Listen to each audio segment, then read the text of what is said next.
Hello and welcome to the Metapod Podcast, the Pokemon podcast that revolves around the evolving meta. I'm Jake, that's Sean, here for another great week as we slowly climb to the World Championship. Sean, how are you? I'm good. It does feel like it's taken a minute, doesn't it? I just can't come any sooner. Like, we've been so long without an event, right? NAIC was the last event. That was in June? June 1st to 4th or whatever. I was June. there. So yeah, that's how long it's Yeah, been. the beginning of June. It's been over 2 months. I'm itching for a Pokemon event, and I'm just ready to see what happens at Worlds. Yep. I think you and everyone, and I think we're going to look at some Shrouded Fable updated decks Mhm. today from the Tournament of Doom. Shout out to Zach.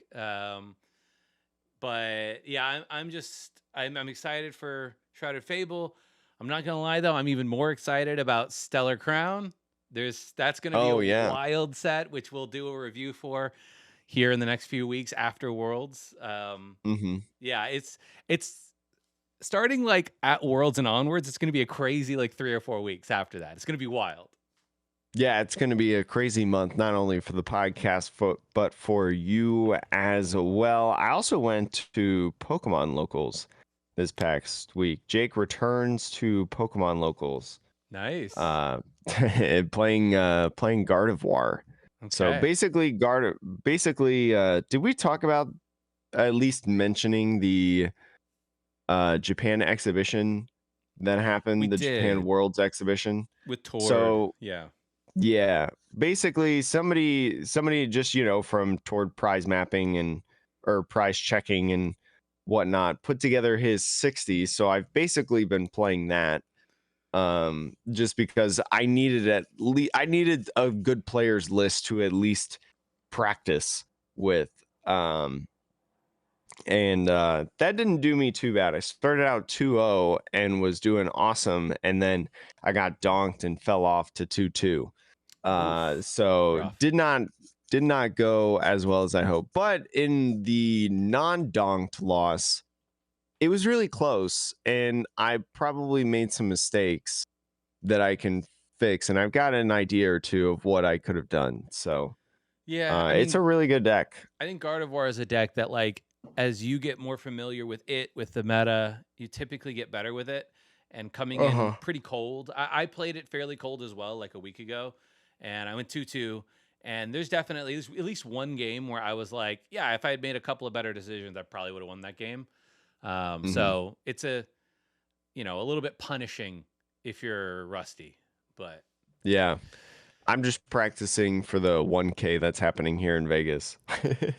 I'll also say, before we get into the news, the one thing I wanted to mention was the Trainer Tour series on Amazon Prime.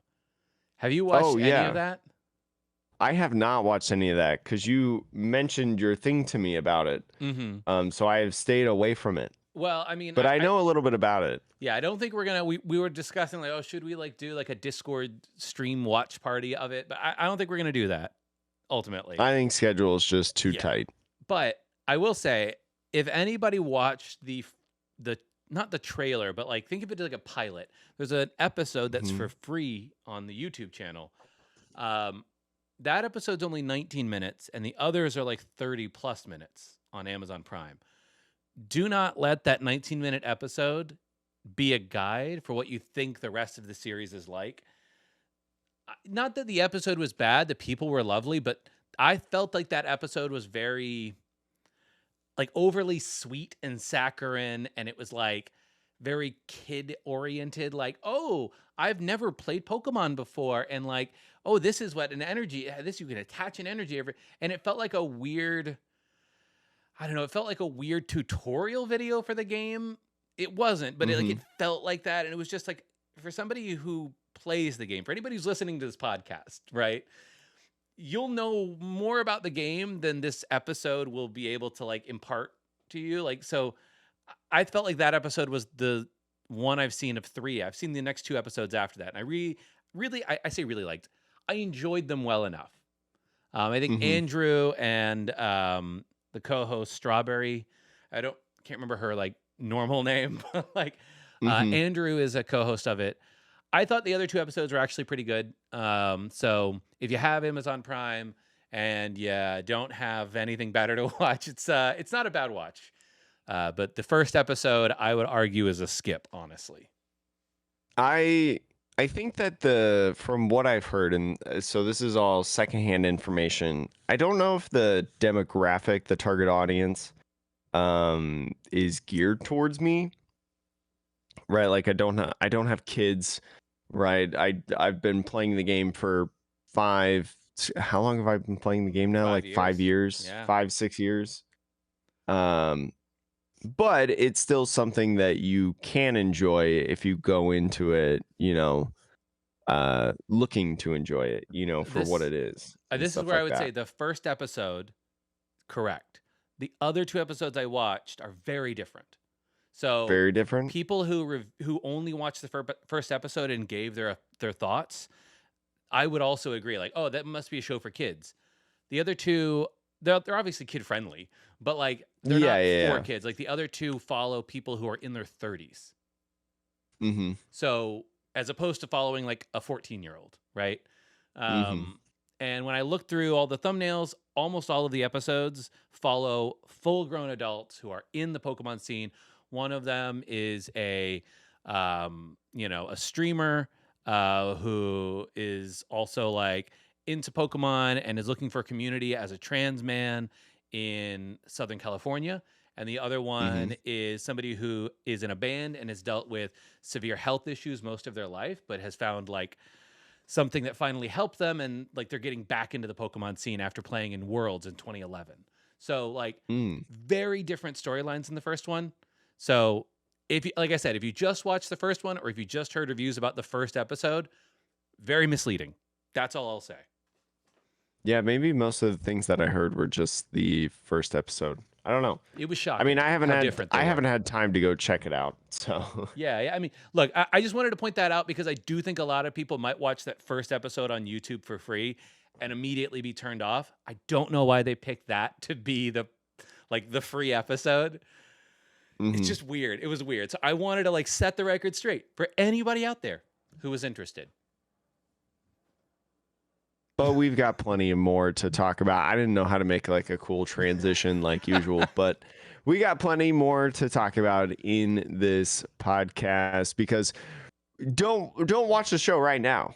Yeah, Listen to yeah. us Keep right now. listening. Yeah, yeah. Right. Finish this show that you're on right now. And in here today for this podcast episode, we've got news on one of our favorite product series that Pokemon has continuously put out over the last couple of years, the new Trainer's Toolkit. Sean, Squawkabilly EX is going to be the Pokemon of choice on the Trainer's Toolkit. New art of that, as well as plenty of other staple cards in here. So if you've never heard of the Trainer Toolkit before, we talk about it every year when they announce these and release these. They're some of our favorite things about getting into competitive, getting back into competitive, teaching the card game. Some great stuff for people just wanting to be in the game. Comes with a ton of cards, like 50 trainer cards and stuff, and a slew of like Pokemon and things like that in those 50 cards. They talk about how there's 4 different special energies, 6 different Pokemon, including 2 copies of Squawkabilly EX. So did the Trainer's Toolkit before always come with 2 of the like poster Pokemon? That's a good question. I feel like the one that had Dedenne only came with 1 copy, but I can't remember if the one that had Crobat had 1 or 2 copies of Crobat. But 2, I would say 2 is great because most decks are only that play any copies of Squawkabilly only play 1. So you Mm-hmm. effectively have enough Squawkabilly for 2 decks if you want it, which is great. Yeah. And I mean, even some decks do play 2. So you'd be ready for that. I know that the Arceus one did because it included the V and the VSTAR. I think the Dedenne one had 2 of them Oh, it did. in it. Okay. I'm seeing on the official Pokemon product listing. So it seems like that's just something that I've never noticed before. So again, continuing to be incredible in that sense. And then also you get a couple booster packs. It'll probably be a variety of different sets. It won't all be like the latest set or whatever. You get a set of card sleeves, deck builder's guide, damage counter, coin flip die, condition markers, and then a code, so you can get the promos and stuff on live. Now the question, Jake, I want to make a prediction here. Then, will there be any A spec cards in the trainer toolkit as part of the trainers? What do you think? Oh, that's a really good question, actually. Ooh, I'm gonna say, well, let me say this: the kit releases on October 18th, right? It's a much later date than previous versions. All the previous ones released in the summer.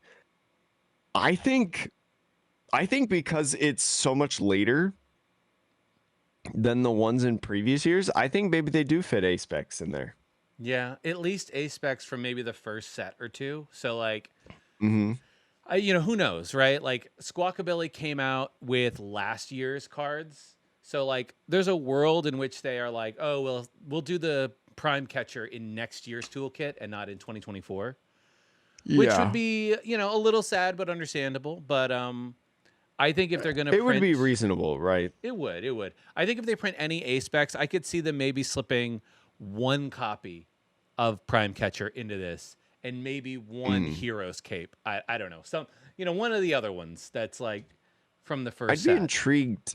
I'd be intrigued if they did put it in there, how many they put in there, right? Is it just one, like you said, with like the Prime Catcher, or are there multiple ones in there, and how many of the multiple ones in there, right? Because there's 50 cards, and we know that usually there's a lot of supporters, the most powerful like item cards in here, like the box itself. I don't know if the images are final, but the box itself has, Iona there. It has Arven, Buddy Buddy Poffin. Then also has like the Tatsugiri Pokemon, right? So if it has 6 Pokemon and 4 special energies, that's 40 different trainer cards that are going to be in there. So I don't know. I mean, I wish I like had a listing of all the previous ones to know like how often there were play sets in there. Like, was it a playset of Arven? Was it a playset of Iono? Right. In there, because that makes it much more likely or unlikely if there's playsets, I feel like, because then you can only have 10 different trainer cards, right? Where in comparison, if there's only like 2 in a box, then you have 20 different trainer cards, and more likely in A spec it is to appear in there. Yeah, I mean, we'll see. I'm sure the people who are helping design this, like, I know that like some of the people who are pretty prominent in the Pokemon community also work at TPCI. So I imagine they would be the ones helping to design stuff like this. So you might see 4 copies of Research and 4 copies of Iono, but only 2 copies of Boss, right? Maybe. Yeah. Because you're like, oh, you don't need that many of them. So it's probably some mix, but yeah, I mean, I don't know. We'll see. I think that we always recommend the Trainer's Toolkit because it's always, if you're new to the game, the value you get out of this is really high.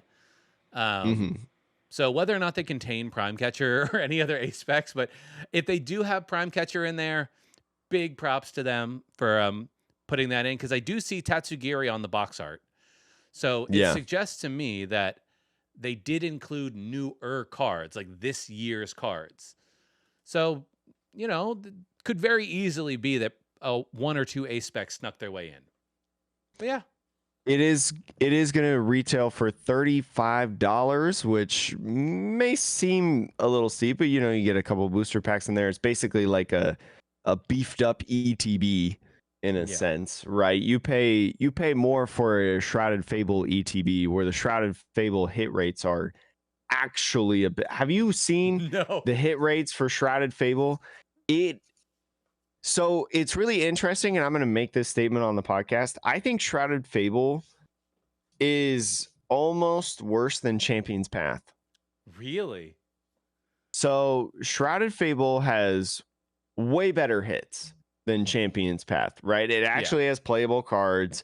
it actually has cool looking cards, right? Especially with the character rare slot and stuff like that. But the hit rates are so bad. Oh gosh, I think it was Dark Side. They opened like 400 some packs of Shrouded Fable, and they got 2 Pheasantipity EXs in like 400 some packs. That's a little wild. That's like so And low.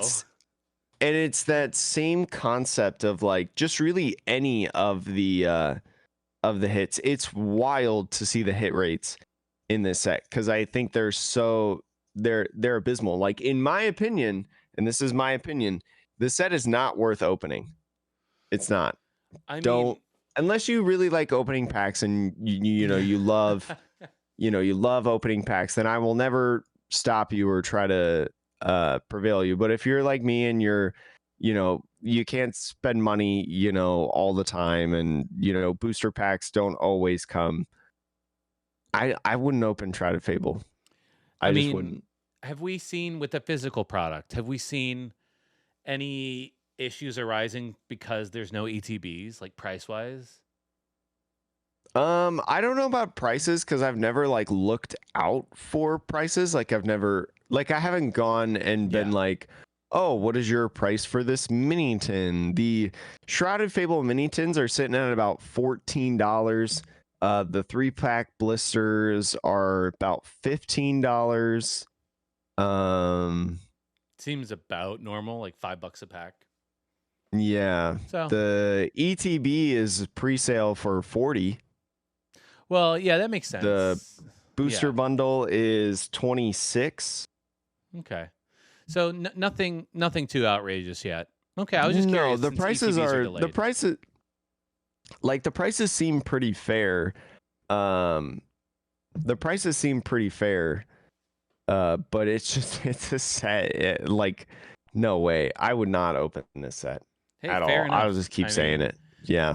I think it's a weird set, right? Where when we talk about Champions Path, for those who are maybe don't remember that set, the reason that set for a lot of people was a bust to open is the set revolved entirely around a like secret rare Charizard. And if you hit it, congratulations, you hit Charizard. And if you don't hit it, there's almost nothing of value in the set outside of that. Like maybe now people like, oh, actually this card is great, but at the time there was nothing of value outside of Charizard, and it was also not a playable set either. Yeah, when we say value, we're not only talking about the dollar value, but also from a competitive standpoint. Like, I don't think what was the most competitive card in that set? It was like the suspicious food tin, maybe. Maybe, yeah, you could throw that. And that's a stretch. Yeah, there wasn't much in the set. But I mean, this set more. Shrouded Fable has, this set is competitive. Yeah, this set has some proper cards, but I think that this set might suffer from some of the, other issues too, of like, what are the headlining cards of the set and how popular are they really? Because the Pokemon, all the headliner Pokemon in this set are relatively new, so people don't really have like deep connections with them. So, we'll see what this set ends up being. Maybe the art alone will carry this, and maybe these Pokemon become fan favorites, right? Like Pheasantipity, Okidoki, like Petulant, they might become like cards that like Pokemon that people like in 5 or 10 years, like, oh, these are so cool. I love these Pokemon. But who knows? I mean, they have incredible names. Yeah, they're good names. I'll grant them that. They're great names. I remember several weeks ago on this podcast telling you about Pheasantipity. Yeah. And you were like, what? What is this name? Like Serendipity. What is that name? The abilities are incredible as well. Like the Monkey Dory is, oh no, you don't. Yeah. So insane. Go check out the set if you haven't already, just for a giggle. But Jake, are you ready to hop into how the set, we talked about it competitively, how it's actually impacting deck lists in the meta before Worlds?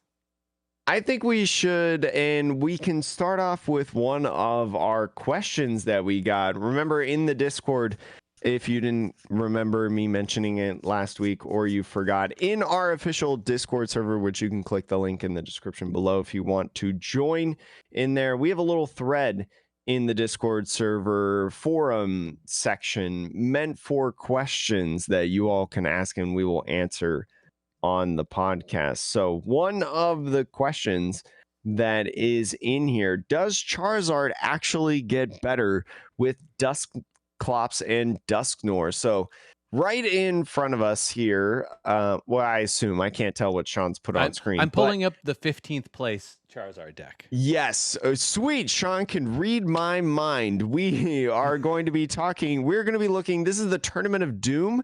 The Tournament of Doom is a thing that Zach Roy put together. One of our great friends, like over 200 players entered in this, kind of like a substitute world championships, right? For a lot of people, you know, that maybe couldn't have made it. So this list, is it the list on day one?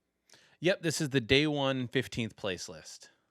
So day one, 15th place. This is a really good example about Dusclops and Dusknoir in Charizard EX, because I think this is something that I see in most of the decks looking at this list. So you got your Charmander, Charmeleon, Charizard, right? Pretty standard, you know, that and the Pidgeot.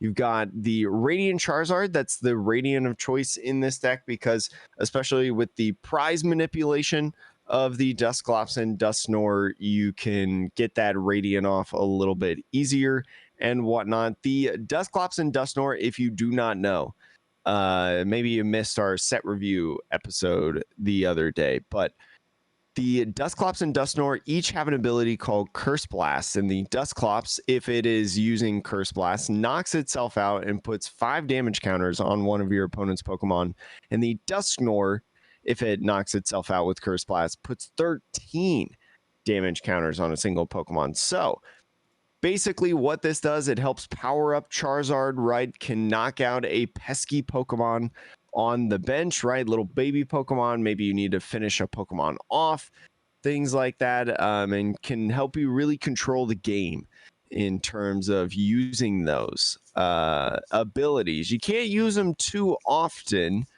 You can use them more than once because you have Super Rod if you really need to. But running other damage modifiers like Defiance Band in this list, Charizard is a pretty I mean, it's a good deck now at this point with its flexibility. Yeah, I mean, in terms of not that it wasn't a good deck before. Yeah, I think in terms of does it get better, right? This list here is opting for Unfair Stamp. Let's go to. There's also another Charizard in 21st place that went 5-2-1. Did they? They also run the Unfair Stamp.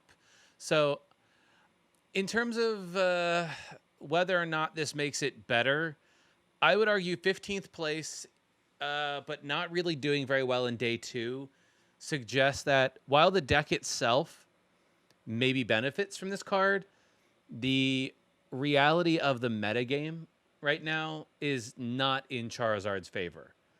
So I think if you are a diehard Charizard EX player, right, if you love this deck, if you love this archetype, I think that putting in at least the Dusclops and maybe the Dusknoir, right? Like, you could decide, maybe I don't want the Dusknoir. I think we discussed during the set review, like, 5 damage counters plus an additional 3 damage when you take another prize, right? Maybe that's more than enough for Charizard to get through the early game.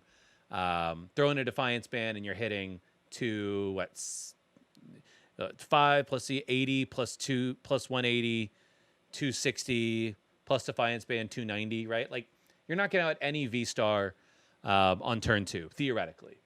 So maybe that's all you need. Maybe you don't need the Dusknoir, but I think if you're going to play Charizard, you should run some mix of this. But I don't know if that puts Charizard at a better overall position in the metagame. It is a 2-1-1 line, in my opinion. I think that's what you'll see with most lists, whether that's on the Tournament of Doom or other online events or content creators just 2-1-1 is just a really good fit to be able to still have, your Bibarel engine running around, your different Pokemon that you want in there. But one of the decks that I think kind of holds down Charizard Pidgeot in a sense is Regidrago. Sean, that's been pretty much, if you've been watching like on YouTube, if you've been watching on Twitch, Regidrago is the hot new stuff going on right now. Are you looking at day 1 or day 2 for a list? I'm looking at day 1, the 3rd place list right now. Yeah, so 3rd place in the day 1, as you just, heard Sean say right there. And day 2 also getting 3rd place on there. Radiant, or I'm sorry, not Radiant. Regidrago VSTAR, an excellent Pokemon that allows you to copy attacks of Dragon Pokemon in the discard pile, right? You don't have to copy its energy, right? Like Mewtwo and Mew VSTAR, or Mewtwo and Mew V Max of the olden days. And you got a variety of different options in the Dragapult, in the Giratina. The Goodra is really great sometimes. Goodra being able to stop a bunch of damage, really, really good. And the new Kyurem that's come out in the Shrouded Fable set. So using Teal Mask Ogerpon EX to accelerate energies, right? Draw some cards, and then using things like Legacy Star, the V Star power, your different discard effects like Ultra Ball, Earthen Vessel, Research, Squawkabilly, even EX, a card that we just talked about a moment ago, to get a lot of those Pokemon in the discard pile. Works out really well for this deck. A lot of times has a lot of flexibility with snipe damage in the Dragapult and also the Kyurem. If you really try to go that route, I think the Kyurem is much more of like an end game finisher, but that's neither here nor there. Just blow something up with Giratina. There's a lot of different options for this deck. Yeah, no, I mean, we talked about this before, but I think Regidrago is probably one of the most versatile decks going into the Worlds format. Because to your point, you can play it with Dragapult as the attacker, with Giratina as the attacker. Like if you need to do damage and spread it around to set up a late game Kyurem, you can do that. If you're like, the thing in front of me is a massive threat, but Giratina V-Star's attack can totally knock it out, you can do that, right? If you need to do damage and know that your opponent isn't going to be able to hit very much back, you can do Goodra. And then the other benefit, I think, of this deck is, you can run Radiant Charizard as your Radiant, so as a single prize attacker late in the game.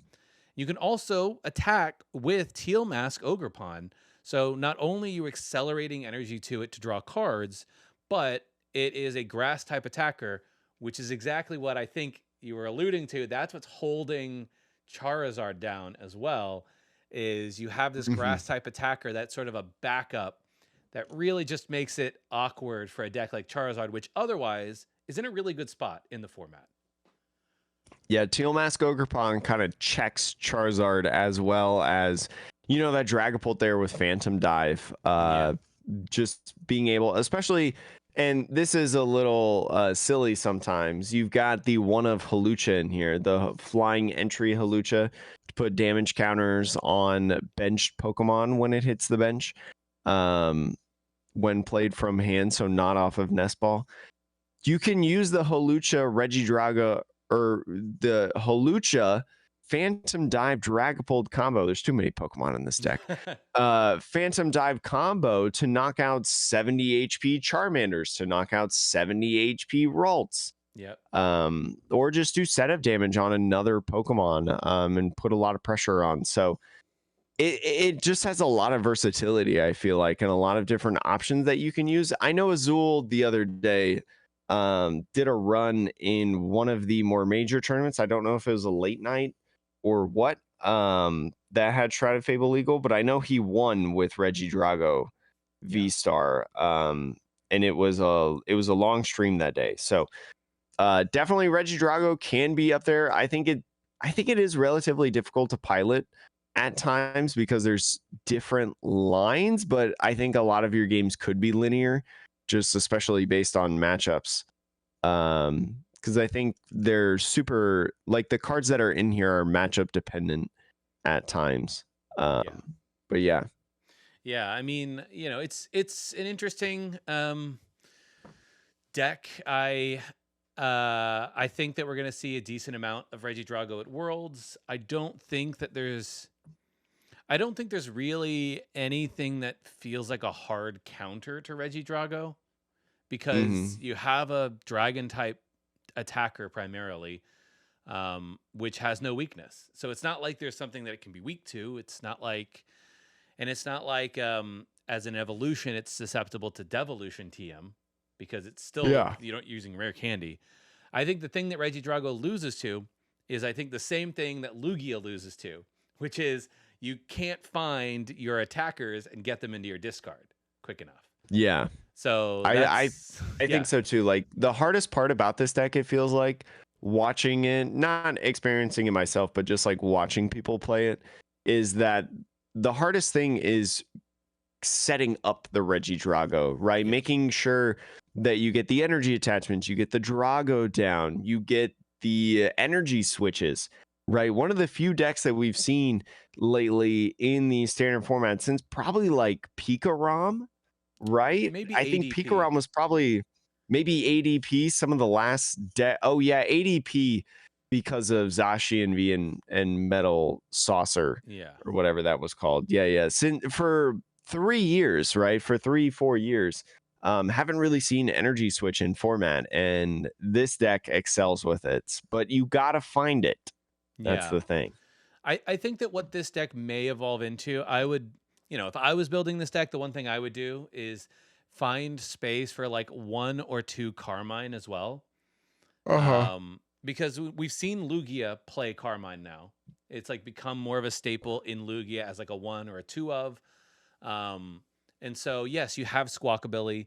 Yes, you do play research, but if you want to go more quickly with this deck and make sure you get stuff into the discard, Carmine is also a good option, which allows you to play a supporter on the first turn. So, Mm-hmm. um, one of the things that I wanted to point out, which this relates to the other question from the Discord, which was, what is an under the radar card? Um, Mm-hmm. and I don't know how under the radar this card is, but I think this card could miss people could totally overlook it because it's not like shiny. It's not like a special card. It doesn't look that way. The card I wanted to point out was Night Stretcher. I Mm-hmm. think that this will actually end up being one of the most impactful cards from this set, genuinely.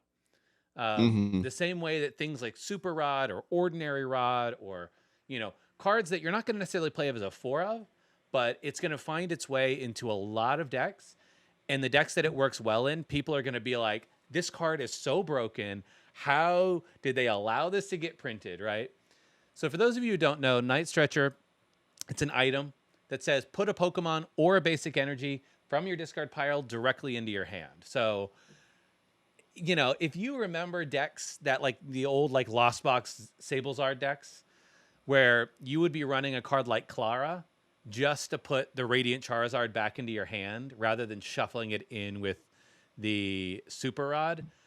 This is doing the exact same thing that those decks really wanted from Clara. Granted, you don't get energy and Pokemon, but like, hey, it's not your supporter for turn. That's fine, you know? Mm-hmm.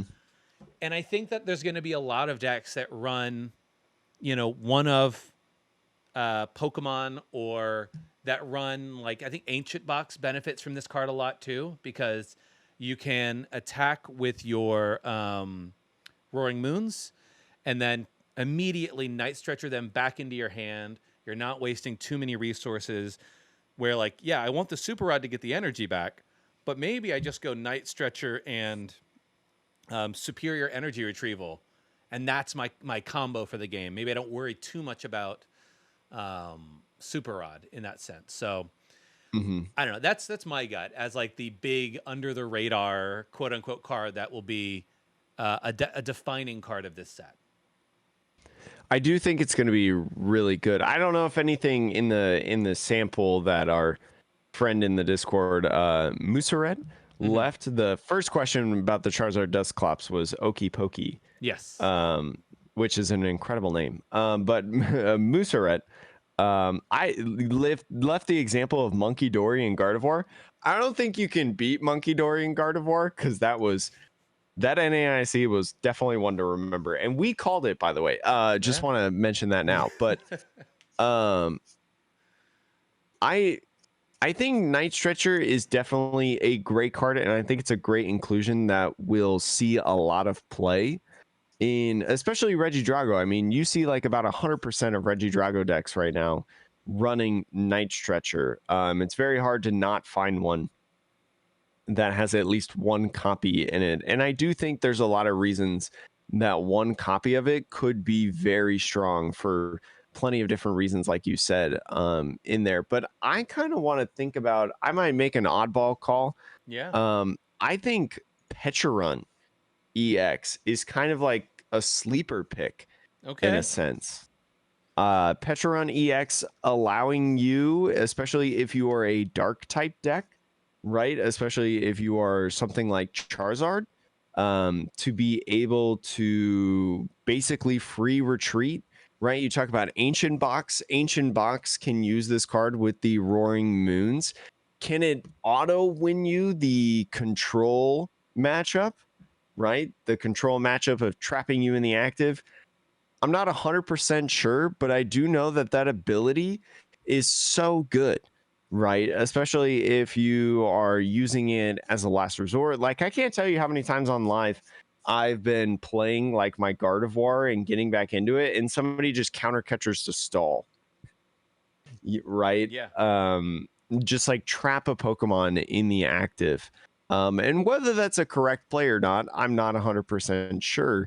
But I don't know. I just feel like Petrarun is a really interesting one conclusion for dark type decks specifically, um, that can do a lot of damage. I feel like a lot of times in terms of your switching, because you can also combo with like Prime Catcher, right? Like you can Prime Catcher something up and then use Switch it. Petrarun to move again, right? If the Pokemon that you want to attack with was originally in the active at the beginning of the turn, right? Prime Catcher would send it to the bench, but Petrarun could send it back to the active.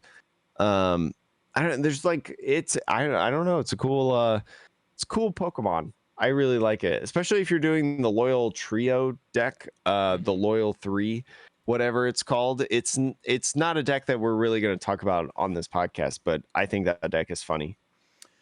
I mean, yeah, it's a good call out. I think to your point, I think Petrant will be a sleeper hit in dark attacking decks primarily. Mm-hmm. So yeah, if you if you were annoyed by a single prize ancient box before, be prepared to be even more annoyed knowing you can't just trap something in the active and force them to miss an energy for the turn. That's not going to Yeah. happen again. So um, I just want to also briefly mention though, on that ancient box deck from day one, Mm-hmm. the choice of secret box as the ace spec of choice. No, I've been seeing more and more secret box in different decks. yeah, I mean, I think of these like box decks primary funny enough, box decks. Um Primarily, you know, you talk about Ancient Box, you talk about United Wings, Yeah. right? I feel like I see this in the list that I've seen from United Wings. You see Secret Box because it is so nice to be able to get essentially whatever you need to be able to set up in the next turn, and especially in a deck like United Wings, in a deck like Ancient Box where you want things in the discard pile, Yeah. right? I think that there's a lot of value in playing something like Secret Box to not only accelerate that discard pile, but also be able to just set up, because that's some of the things with these kind of box style decks is sometimes you just run out of gas and can't set up your Pokemon, especially if it's like the Roaring Moon Ancient Box where you need two energies Yeah. on it to be able to attack. Yeah. The that's a good call out on United Wing because I'm just thinking right now how fun the combo is. You play the Flamigo, you go get 3 Mm-hmm. Flamigo, you immediately discard all 3 of them for secret box. It's so good. Yeah, It's so good.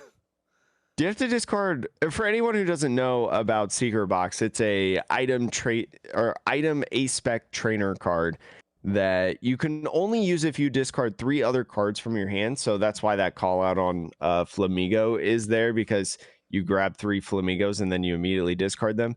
You search your deck for an item card, a Pokemon tool card, a supporter card, and a stadium card. Feel them, put them in your hand, then shuffle your deck. So just, again, it can just do a lot of things. It can grab a lot of stuff. So yeah, it's I just wanted to call that out for the Ancient Box deck. That's Ancient Box, though. The only update really for that deck is the Peturant. That's like the main Shrouded Fable update. But Jake, the deck that went undefeated day one, I want to talk about this very briefly because I thought it was a very interesting, weird deck. This deck here, I have it on screen for those watching, but for those not watching, it's going to be hard to describe. It's kind of a, I don't even know, it's a toolbox deck. It's just a box deck. I don't even know what I would call this.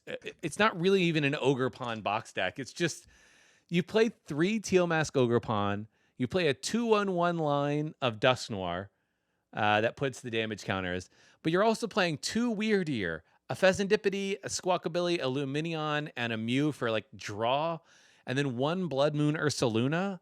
Like, what is going on here? So I unfortunately could not catch the Tournament of Doom when they were showcasing these matches, but it's a shame that this was not like kept secret before the World Championships, right? Because like this would have been so cool to see unfold at Worlds. But this Teal Mask Ogre Pawn deck, basically you use the Teal Mask Ogre Pawn to accelerate energies, draw cards, right? That's kind of the main staple inside this deck.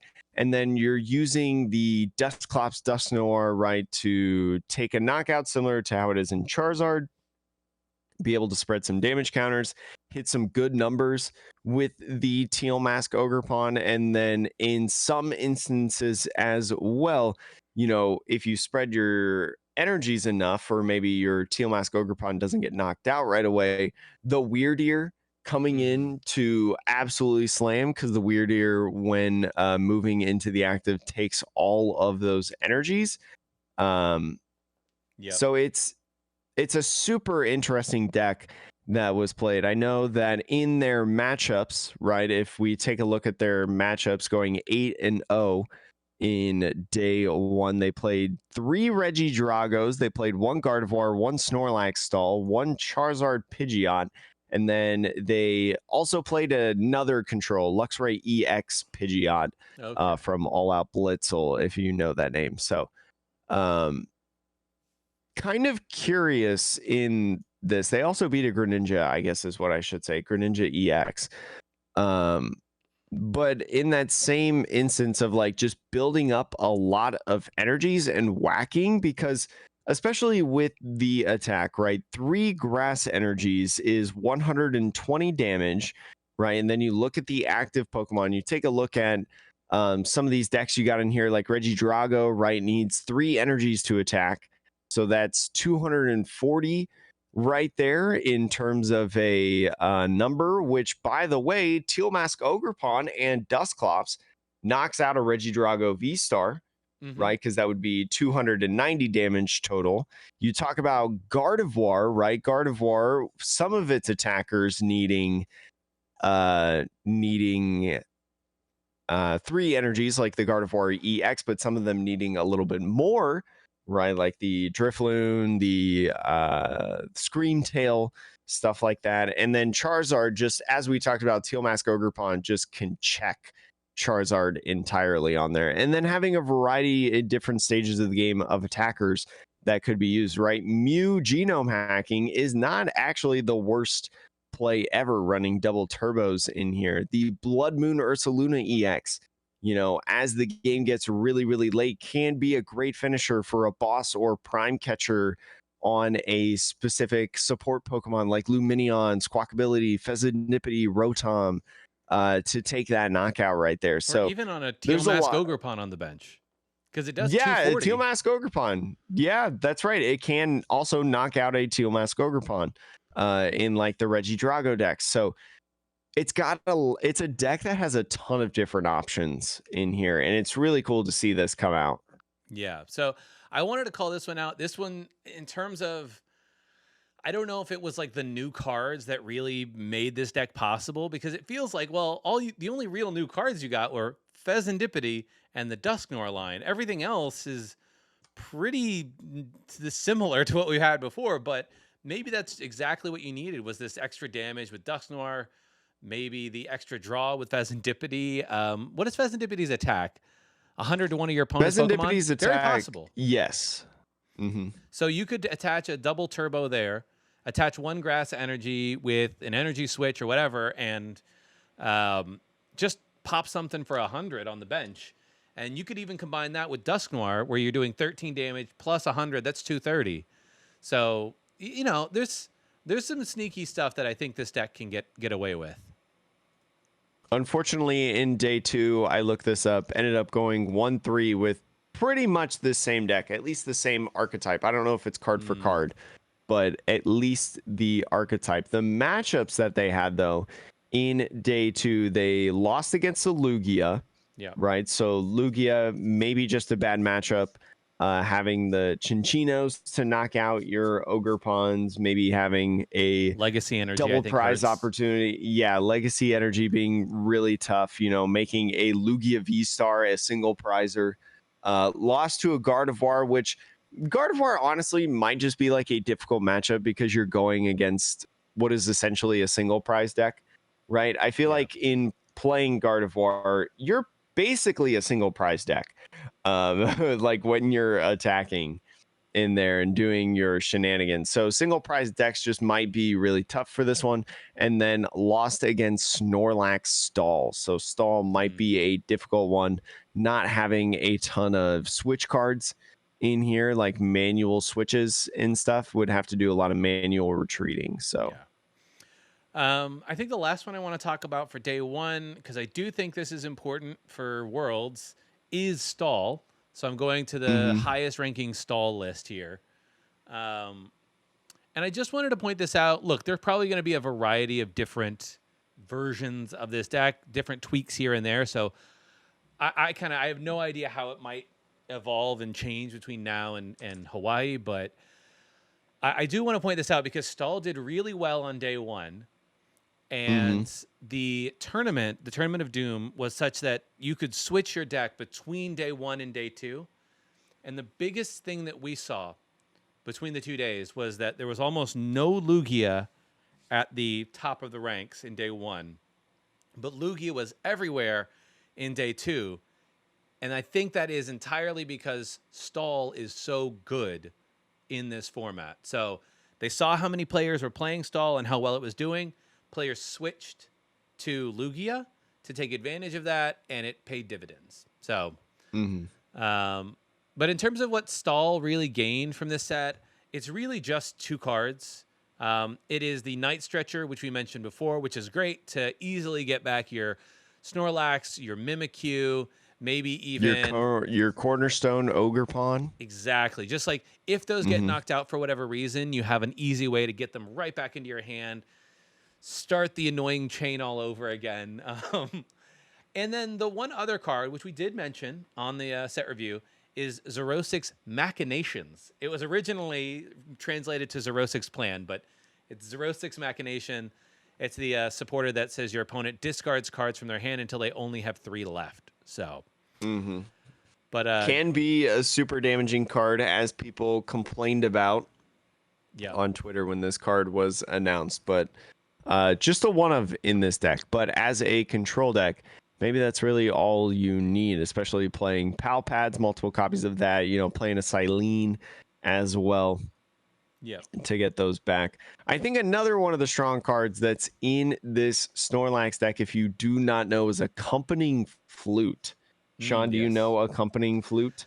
Yeah, it's the one that lets you look at the top 5 cards of your opponent's deck and just put basics onto the field. So one of the strategies that has been of old with versus these control trapping decks is just make sure you don't have any Pokemon in your hand, right? Or in your discard pile, right? What was the card like 3 or so years ago Well, that was like put a Pokemon from the discard pile yeah, onto the bench? it's Echoing Horn. Echoing Horn. Yeah, Echoing Horn, and then you had Mawile that got him out from hand, Pokepuff or something like Erica's that, like Hospitality. powerful. Yeah, Erica's Invitation, I think, Invitation, is what you're yes. thinking of. Yeah, Erica's Invitation, a great card. So now Pokemon being in the deck are susceptible to being put on the bench as well. So very interesting Yeah. control deck. I haven't played it, and I haven't really played against it. But it seems like it can do a lot of damage, right? And it's like most other control matchups. Like if you're not ready for it, and you're not prepared for it, you're going to get beat by it. So Yeah. that's one deck that if you're looking to play a lot more seriously, like right now heading into the season, or planning to play at Worlds, like that's Snorlax is a deck that you gotta respect that deck. Yeah. And I'm just going to switch over to the day 2 standings now, because I do think it'll be interesting to see where top players' heads are at when it comes to World, because there will be some people who are very skilled who will play stall, right? But that's not everyone's personal play style. It's not everybody's bag. And the question is going to be then, do you either hope that you dodge stall, which is a totally valid thing. It won't be the majority of the meta. It won't. But you either got to hope that you dodge it, or do you play a deck like Lugia Archeops, Jake, to actually like pretty hard counter stall, I would argue. Jake, can you explain why Lugia Archeops is just so good at countering what stall does? The Lugia archetype is great at countering stall for a variety of different reasons. One, having efficient attackers, especially when you talk about the Archeops, right? The Archeops accelerating energies. Oh, you trap a Pokemon into the active, might as well just put energies on it and whack with it. You do play primarily colorless attackers in this deck, a few non-colorless attackers like the Iron Hands and Wellspring Mask Ogerpon right there to be able to do some damage and cause some problems for a lot of different decks. And having legacy energy in there effectively makes that Ogerpon that you attach to, that Iron Hands that you attach to, heck, even the Lugia VSTAR that you attach to a single prize Pokemon. So for a variety of decks, that's already a problem. But the movement of energies, and we talk about different energies that you could have, right, in terms of the Jet Energy, right? Jet Energy still a very good card, although on Jet Energy, you do have to attach it from hand. So you got to make sure that you have it from hand. Yeah. You can't just accelerate from Archeops and shoot it up there. But basically anything in this list is a viable attacker at any time, right? Even Lumineon. You can accelerate the legacy energy onto the Lumineon, and then you can go ahead and do Aqua Return for 120, put itself back in the deck. Yeah, you don't take a knockout on a Snorlax, but now that Lumineon's back in the deck, there's more cards in the deck. The Pokemon that you trapped isn't there anymore. Yeah. There's a lot of good stuff in this matchup. I feel like that will help you succeed so long as you don't start Ursaluna EX, I feel like, right? I mean, yeah, that would be less than ideal, but Yeah. yeah, it's fine. Once you get powered up, you're fine, right? It's fine. There's also an interesting card in here. I don't know how far people's Pokemon content scope goes, but for anyone who watches Purple Cliff, that's a name that you're probably familiar with, Sean, right? Yep. Yeah. So Purple Cliff Jack, a guy who created Pokemon content a while ago, but then, got big on like TikTok with like Nuzlocke and stuff. And now it's kind of, it doesn't touch it as competitively anymore. He put out a video the other day in pair with Rahul Reddy and John Ang, two really great players. We've talked about them on the podcast before, where they went to NAIC and they got coaching from them for like a week, and they were going to try to see how well they did. And I remember in that video, they actually mentioned this little Minchino right here. This little Minchino, Sean, has a 2 energy attack called Cleaning Up, discarding tool cards from your opponent's Pokemon. So that can be very good for different reasons, right? If you're facing against Snorlax, they have the Hero's Cape. they have the super annoying Hero's Cape. They've got Bravery Charms. They've got Handheld Fan. Yeah. Right? Handheld Fan can be a problem for a deck like Lugia. So being able to have an option to just get rid of those and really just control your opponent's game plan, in a sense, what you could say, like, just adds another layer of flexibility. And then jamming tower in this list is nice. Don't have so much Mesagozas anymore, but still one of the only decks that plays Serena. Yeah, I mean, there's nothing really new in the Lugia list from Shrouded Fable, which makes sense, right? Like, there's not really anything that it needs. I think the only card that could maybe sneak its way into a list is a one of Night Stretcher. Maybe there's a special attacker that you're like, oh, I want to put that back into my hand, right? In a certain matchup, you may really favor Iron Hands, or you might really favor going back-to-back knockouts with a Blood Moon or Saluna, for instance. So I could see that, but outside of that, there's not really much that Archeops needs. But Jake, I don't know if is there any other deck that you wanted to touch on specifically for like this part of Shrouded Fable? I'm not sure if there's too much more that we really need to go over. Maybe like Raging Bolt. We can talk about it since it did get top 4 on day 2. I do think it is a respectable deck for sure in here. And this deck, similar to what we talked about with Lugia, not necessarily gaining a ton of stuff in Shrouded Fable. You've got your Teal Mask Ogerpon, which we've already talked about its value, right? In different decks that utilize grass energies can be very strong. You've got the Raging Bolt that can hit a tremendous amount of damage and is what I would say the strongest Pokemon to knock out literally anything in the format right now. So if there's a big Pokemon that you're afraid of or big, strong, towering thing, just go ahead and whack it, knock it out. The only card that you really get in here is Pheasantipity, which in my mind is one of the strongest Pokemon to come out of Shrouded Fable, one of the best cards, having that draw 3 ability. For anyone who is wondering what Pheasantipity EX does, it's basically Oricorio GX if you've been playing a long while, where if a Pokemon gets knocked out on the previous turn, right, you can use Pheasantipity EX's ability to draw 3 cards. So can be nice. And then Sean, you talked about the attack doing 100 damage anywhere on the board. So is a strong deck. Is a strong deck, I feel like, because, you know, again, beat sick. You've got Professor Sada's Vitality to get those energies out. You know, Earthen Vessel, just a great card. You've got the consistency of Squawkability and Pokegear. I mean, good deck. Cool deck, and one that you got to look at, even if it doesn't really change too much. One thing I just want to give a shout out is in Gardevoir.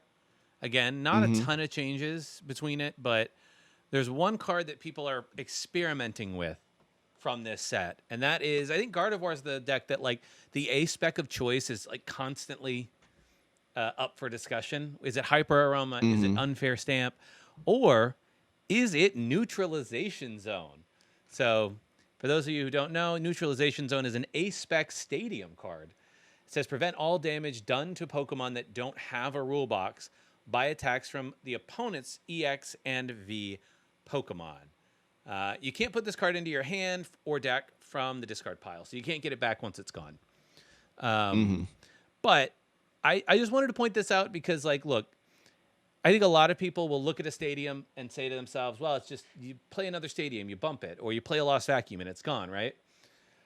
I think a deck that is going to benefit from this the most is a deck that people don't necessarily, they don't know for sure if you're going to be running it, but it's a deck that's going to take the most advantage of the card. And I think that I think Gardevoir is one of those decks where you're going to play enough things like Bravery Charms or Luxurious Capes, other tools that people might want to use their Lost Vacuums on.